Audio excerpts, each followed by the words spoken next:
Hello, Ashlyn Elise here, back for another video.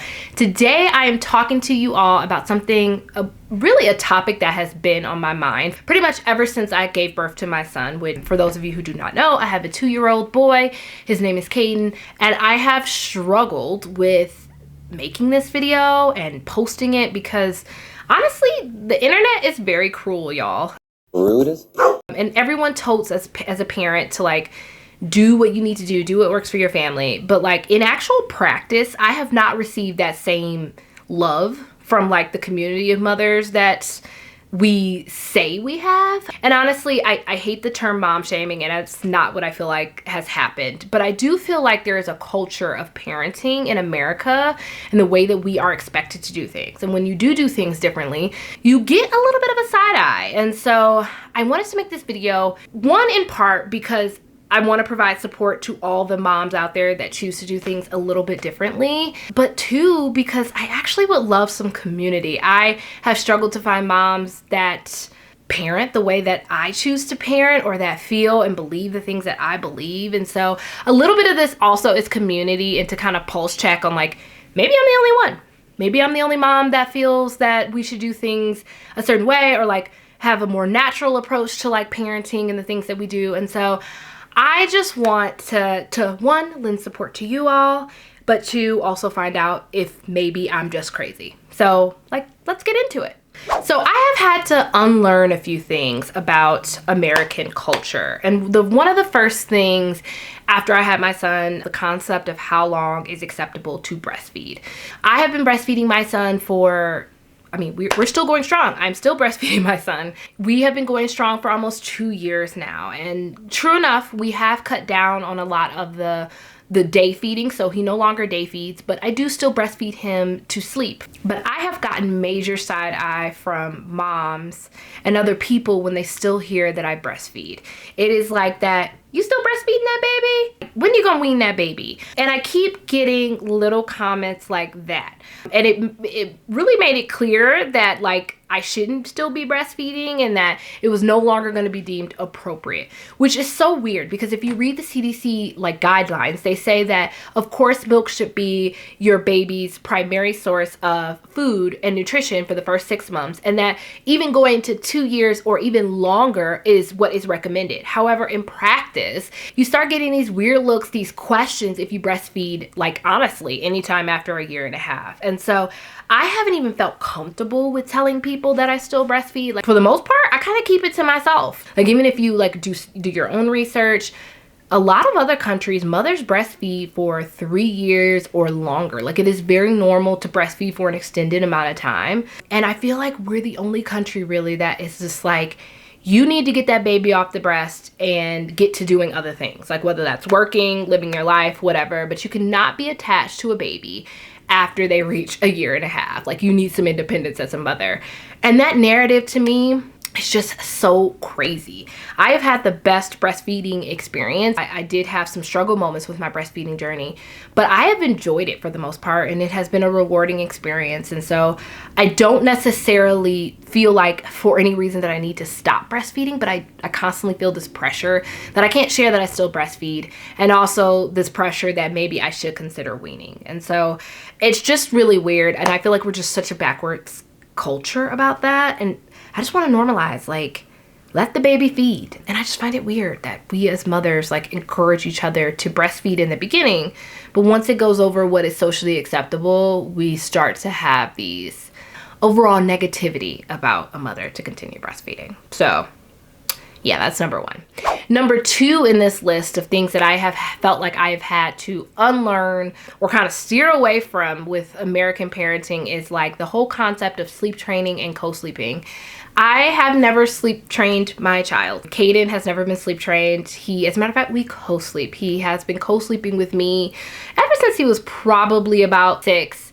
to 8 months. Before that, we had a crib. I had a bassinet here that he would sleep on the side of the bed. And then we changed it to a mini crib and he slept in that for a little while.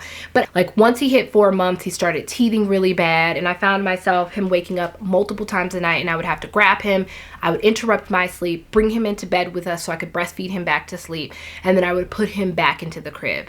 But he kept waking up. And I started to get so exhausted at night that I would fall asleep while breastfeeding him. And he'd end up sleeping in bed with us for hours. Till one day, I just stopped fighting it. I was like, you know what? He sleeps so much better when he's sleeping in the bed with me.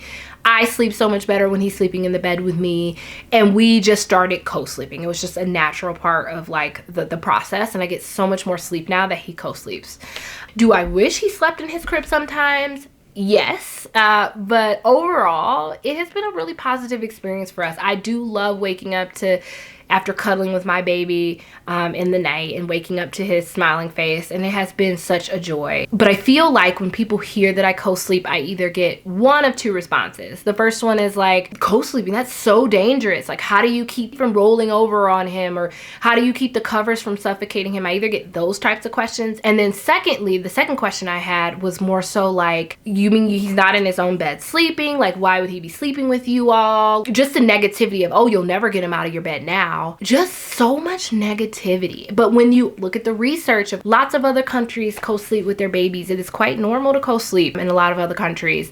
But here in the US, we want our kids to be independent and sleep independently of us. And I do not shame any mother who chooses to do what they need to do for their family or what works best for them. But for me, and what has worked best for me, is that I feel like it is the most natural thing for a baby to want to cuddle with their mom and their dad and sleep with the family and be with someone rather than in a room alone and by themselves. It just has never sat right with me, and it just hasn't worked out for our family. And so I am so in support of the notion of co-sleeping. I love it. And one day he'll want to sleep in his own room and he won't be sleeping with us anymore. And I think I'll miss that time. He's only young once. And so I feel like co-sleeping has been the best situation for our family. And I have felt kind of isolated with that view. All of my coworkers have do not co-sleep with their children. All of them have sleep trained and their kids are in their own room. They sleep in their own crib.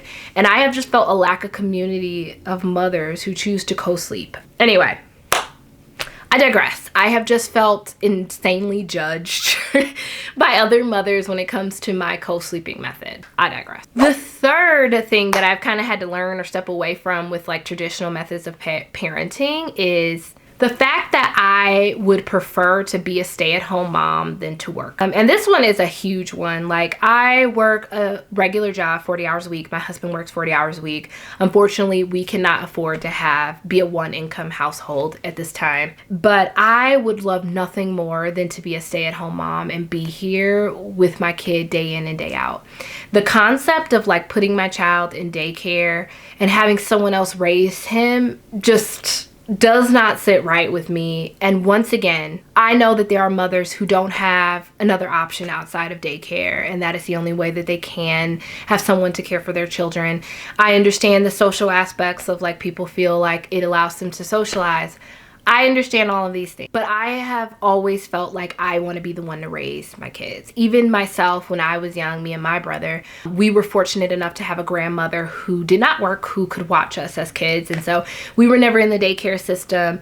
We never had to be in the daycare system. We were watched by a family member when my mother was at work. And so it is just never quite set right with me that majority of the time my kid would be with someone else, because you're talking about a significant amount of the work week that your child would be spent at a daycare center with other providers and other people. Me and my husband personally have decided to get a nanny, and we have a nanny Tuesday, Wednesdays, and Thursdays from 9 a.m. to 4 p.m.